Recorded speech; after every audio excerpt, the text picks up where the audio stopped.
ஸ்ரீரங்கம் ரங்கநாதர் கோவிலில் கண்ணாடி அறை சிலைகள் வாயிலாக திருப்பாவையை மக்களுக்கு கொண்டு செல்லும் முயற்சி மிகவும் வரவேற்கத்தக்கதாக உள்ளது. அந்த வகையில் இன்று மார்கழி 17வது நாள் 17வது திருப்பாவையை விளக்கும் வகையில் சிலைகளை அமைத்திருக்கிறார்கள்.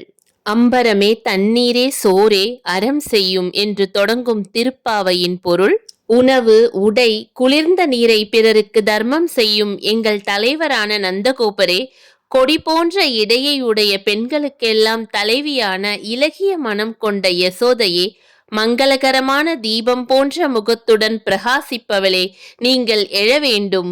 விண்ணையே கிழித்து உன் திருவடிகளால் உலகளந்த பெருமானாய் தேவர்களின் தலைவனான எங்கள் கண்ணனே, செம்பொன்னால் செய்த சிலம்புகளை அணிந்த செல்வத் திருமகனான பலராமனே, நீயும் உன் தம்பியும் உறக்கத்திலிருந்து எழுந்து எங்களுக்கு தரிசனம் தர வேண்டும். இப்பாசுரத்தில் நந்தகோபாலர், யசோதை, பலராமனின் பெருமைகளையும் வாமன அவதாரம் எடுத்து மகாபலியின் கர்வத்தை அடக்கிய கண்ணபிரானை போற்றுவது போல் அமைந்துள்ளது. திருப்பாவை பாடுபவர்கள் தான் என்ற கர்வத்தை அடக்க வேண்டும் என்பதை இப்பாடல் உணர்த்துகிறது.